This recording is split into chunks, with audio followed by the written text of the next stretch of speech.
apa yang melalaikan seseorang sampai kemudian baru sadar di alam kubur? Di antaranya apa? Alhaakumut. Nah, terlalu tertambat hatinya dengan dunia. Harta. Enggak dilarang memperbanyak harta, silahkan banyak-banyakin. Banyakin. Tapi untuk apa? Fi sabilillah. Taati Allah dengan harta itu. Maaf, jangan kebayang kalau fi sabilillah itu untuk infak saja. Cari kotak masjid. Ya, setanah kusir. Enggak begitu, kan ada konsepnya. Ini untuk yang di keluarga. Bagaimana kenyamanan di rumah, bikin rumah yang nyaman sehingga punya musalla. Ya, anak-anak sekolahkan di tempat yang mengenal Allah, tingkatkan kualitasnya. Pakai untuk umrah, pakai untuk haji. Lihat saudara-saudara di samping. Setelah itu lebarkan. Baru ada babnya lagi setelah orang tua, saudara, kerabat, ada anak yatim. Baru dibuka untuk umum. Itu ada petanya. Nah sekarang pandai-pandai dengan harta, antum menghitung kebutuhan sebulannya berapa. Tabungan pemetaannya berapa. Nah yang lewat dari situ, itu titipan Allah, bekal antum untuk mendapatkan ridhonya. Sebelum diambil. Antum gaji 30 juta, kebutuhan rumah tangga 15 juta, tabungan 5 juta. 10 juta itu bekal tabungan antum tuh akhirat. Maka babnya keluarkan di Quran. Apa bab ibadah lewat harta? Tunggangi itu. Jangan terlalu bergantung. Nanti begitu meninggal baru sadar. Mau balik lagi nggak bisa. Antum sekarang punya kedudukan. Suatu saat hilang kedudukan itu. Pelajari bab tentang fikih kedudukan. Bagaimana menaati Allah lewat kedudukan. Bikin kebijakan yang baik. Sebelum meninggal. Antum lagi belajar sekarang, taati Allah lewat ilmu. Bagaimana cara belajar yang benar? Sebelum meninggal. Ada yang kerja ngumpulkan harta aja. Ya? Ada yang ngumpulkan, hitung sebanyak-banyaknya. Sampai lupa, tidak menjadikan semua itu sebagai bekal pulang. Selanjutnya. Al-Adiyat ayat 9. Afala ya'lamu idza bu'athira ma fil qubur wa husila ma fis. Tuh. Ini untuk pelaku maksiat. Yang banyak berbuat maksiat. Apa nanti nggak malu dan nggak khawatir kalau itu diungkap di alam kuburnya? Silahkan Anda tutup-tutupi saat di dunia. Tapi kalau nggak ditobati, di alam kubur akan terasa. Saya ulangi, di alam kubur akan terasa. Silahkan tutupi. Jadi ada dua tipe pelaku maksiat ini. Yang pertama, pelaku maksiat yang menutupi kemaksiatannya, tapi tidak tobat.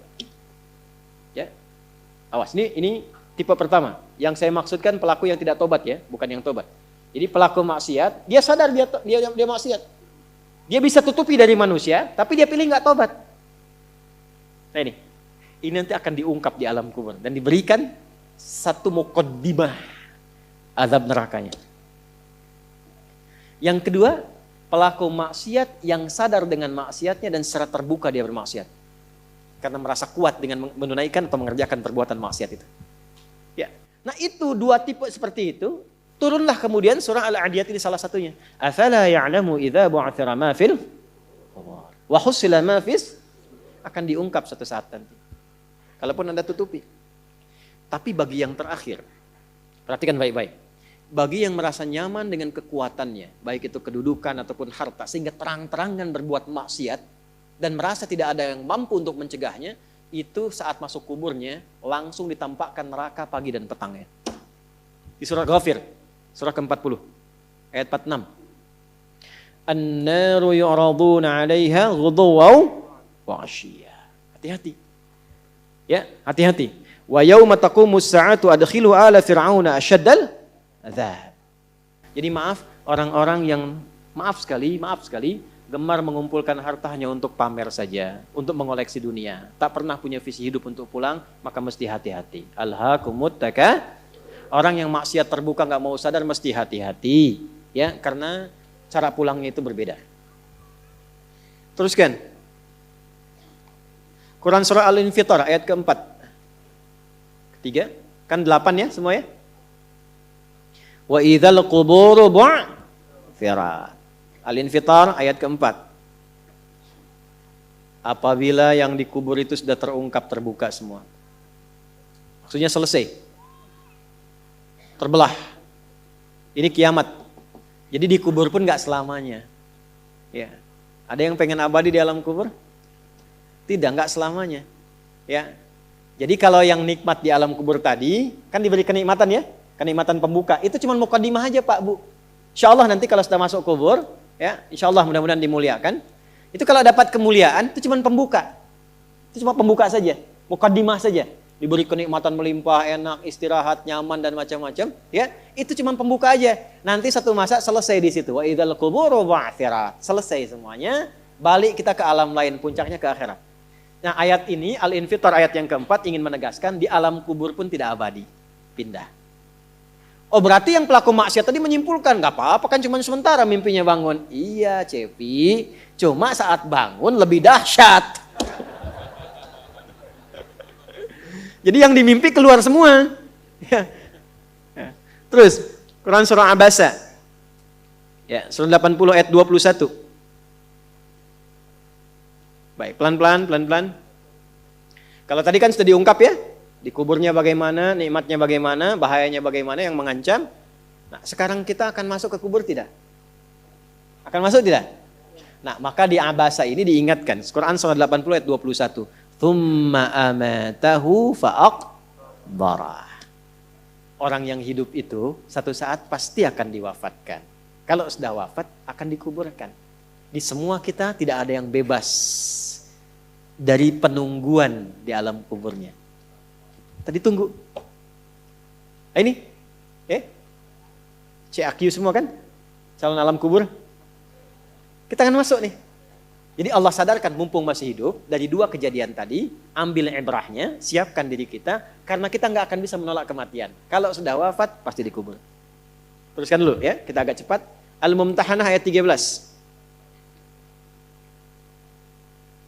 Sudah? Ini nyambung semua ayatnya, indah sekali. Jadi kalau kita sudah sadar, ini resiko kebaikan, ini resiko keburukan, dan kita tahu akan wafat, akan dikuburkan, bagaimana cara persiapannya? Supaya nggak lalai tadi ya. Maka Al-Mumtahanah ayat ke-13. Ya ayyuhalladzina amanu la tatawallaw qauman ghadiballahu alaihim. Qad ya'isu kama ya'isal kuffara min apa? Ashabil kubur. Maka jangan banyak bergaul dengan orang-orang yang menjauhkan kita dari ridha Allah Subhanahu wa taala. Cari teman yang baik sekarang. Pertama, maaf, bikin kebaikan di rumah tangga dulu. Itu kan teman hidup. Ya. Awas, hati-hati. Kalau melihat istri kurang baik atau sebaliknya, jangan dihakimi, jangan difonisi.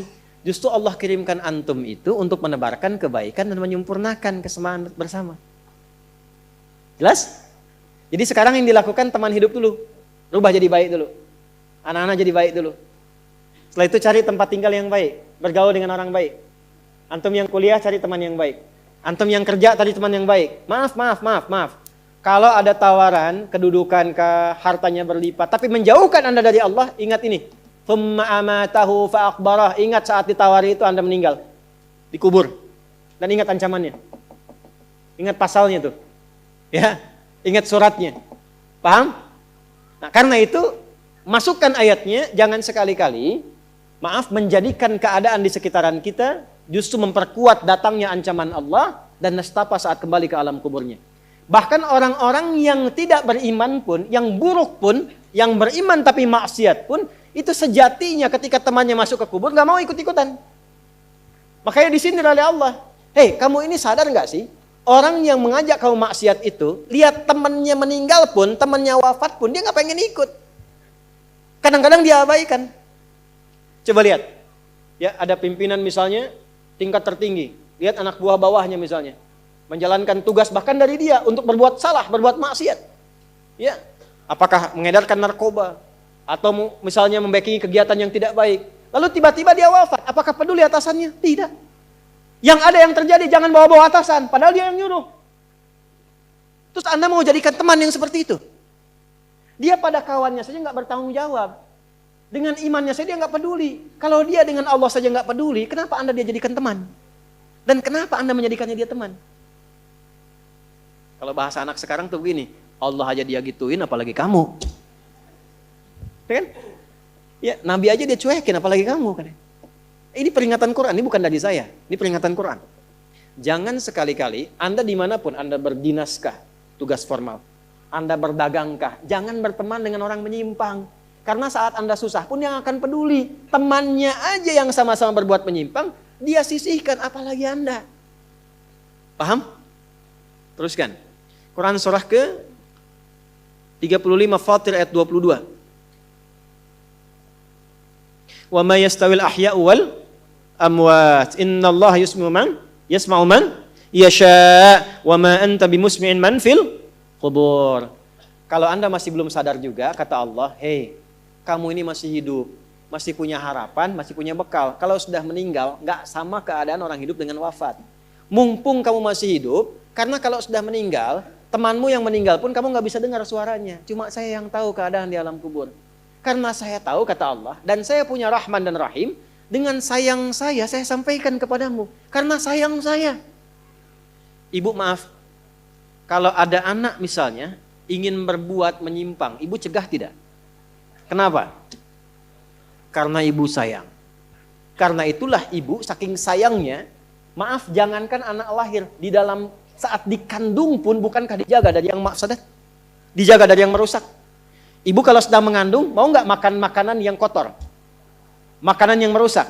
Tidak kan? Kenapa? Karena sayang kepada bayi yang dikandung, janin yang terkandung. Di tempatnya pun disebut oleh Allah dengan rahim. Karena ada rahim, dijaga betul. Miring kanan susah, kiri susah, telungkup gak mungkin. Dijaga supaya apa? Supaya di dalamnya merasakan ketenangan. Karena apa? Karena ada tempat disebut dengan rahim. Nah Allah itu sifat rahim melekat kepadanya. Karena sayang dengan kita diingatkan. Bahasa bebasnya gini. Karena saya sayang engkau dengan rahimku. Karena saya cinta kamu dengan rahmanku. Jangan sampai masuk kubur, kamu tersiksa, kamu nestapa. Karena beda antara hidup di dunia dengan kehidupan di kubur. Mumpung masih hidup, cari bekal. Karena engkau tak mampu mendengar apa yang terjadi dalam kubur. Jadi kalau tadi Allah sampaikan, jangan bergaul dengan yang begini, jangan terlena dengan yang seperti ini. Itu karena Allah sayang dengan kita. Itu saja. Jelas ya? Ya, jadi kalau nggak sayang, nggak akan mungkin diingatkan. Teruskan. Al-Hajj ayat ke-7. Yang ketujuhnya Al-Hajj ayat ke-7. Wa anna as-sa'ata atiyatun la raiba fiha wa anna Allah yab'atsu man fil qubur. Tapi jangan khawatir, sekalipun engkau masuk ke alam kubur, kata Allah, karena sayang, aku pesankan berbekal dari sekarang. Di alam kubur aku penuhi nikmatku kepadamu. Tapi itu cuma sementara, besok-besok selesai aku bangkitkan semua kalian, aku tepati janjiku untuk memberikan surga kepadamu. Karena itulah orang yang baru mau meninggal dalam sakaratul mautnya, kalau benar dia mengikuti apa yang Allah pesankan dari ayat-ayat tadi, maka Allah berikan pendahuluan sebelum masuk kubur. Ditampakkan bahkan surganya di hadapannya, dimasukkan dalam golongan hambanya, ditenangkan saat wafatnya. Ya ayyatuhan nafsul mutmainnah, irji'i ila rabbika radiyatan fadkhuli fi wadkhuli. Nah, jannahnya ditampakkan. Terakhir, At-Taubah ayat 84. Quran surah At-Taubah ayat 84. Kalau ada orang yang tidak peduli dengan peringatan ini. Ini 7 ayat nih, itu pesannya. Ini bukan ilmu ta'ati ya, untuk mengingatkan saja. Kadang kita sulit sih, tapi kalau antum ngambil jurusan yang sama, itu insya Allah mendapatkan kenikmatannya. Contoh begini misalnya, kenapa ada ayat di Quran itu jumlah bilangannya sama, serupa dengan lawannya. Malaikat disebutkan 88 kali, setan disebutkan 88 kali. Nah, lawan tugas malaikat itu setan. Malaikat membisikkan kebaikan, setan memprovokasi keburukan. Jumlahnya sama, karena setiap hari pun kita nggak akan bebas dari 2 bisikan itu, baik atau buruk. Nah ini, kenapa ayat pengingat alam kubur dan kehidupan dunia 7 kali? Salah satu pesannya adalah karena kita 7 hari beraktivitas selama hidup di bumi itu. Maka diingatkan setiap hari. Maka setiap hari itu mesti ingat kematian. Sebelum tidur istighfar, siap nggak bekalnya, lihat temannya, selamat nggak keluarganya. Ya, maaf sekali, saya berulang kali minta maaf nih. Ya, berulang kali. Ada seorang suami saleh, istrinya salehah luar biasa. Satu kali suaminya karena kelelahan, bangunnya agak terlambat. Alhamdulillah. Biasanya jam 3, ini setengah 4 bisa. Itu istrinya bangunkan sambil bersenandung. Pak, sayang, cepat bangun Pak. Perjalanan kita masih panjang. Sedangkan ajal semakin mendekat. Sedangkan para musafir sudah punya banyak bekal di depan kita. Kita mesti nyusul mereka. Bangun Pak. Itu Masya Allah kalau pakai bahasa Arab indah sekali. Pak, ajal itu mendekat kepada kita. Sedangkan perjalanan masih panjang. Teman-teman kita sudah di depan, bekalnya banyak sekali. Maksudnya apa? Teman-teman kita sudah ada yang hafal Quran, sholatnya nggak putus, malamnya banyak tahajud, puasanya nggak putus, sunnahnya dikerjakan. Kita ini, ya Allah, mau bangun tidur aja susah ya Allah. Mau tahajud aja susah. Sementara ajal datang semakin dekat. Pak, bangun Pak. Bangun Pak. Takutnya kita meninggal malam ini. Kita nggak bisa menyusul teman-teman kita yang sudah di depan. Itu istri bangunkan suaminya. Ada lagi yang suami mau kerja dibisikin istrinya. Pak, jangan sampai cari yang haram ya.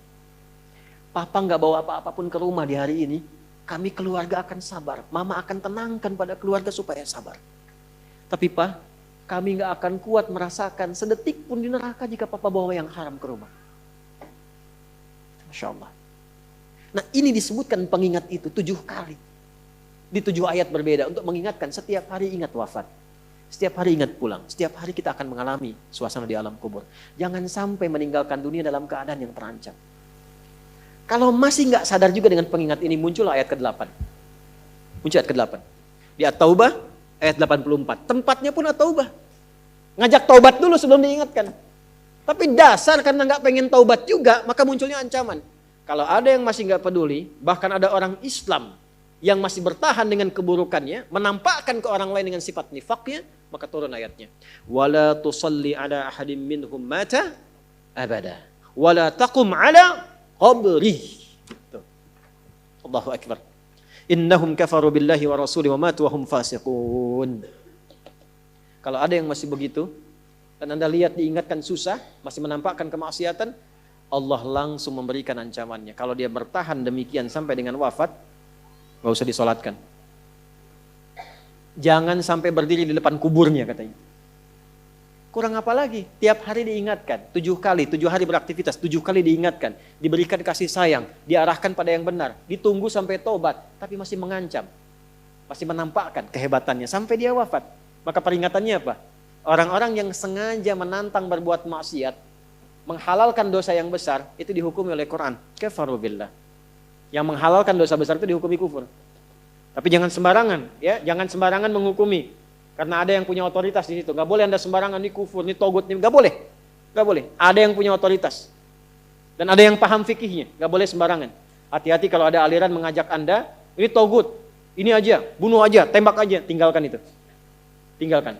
Karena ada yang punya otoritas untuk menentukan klasifikasi mana yang benar, mana yang salah, mana yang ini, mana yang begitu. Jangan sampai terbawa pada aliran demikian. Jelas ya? Baik.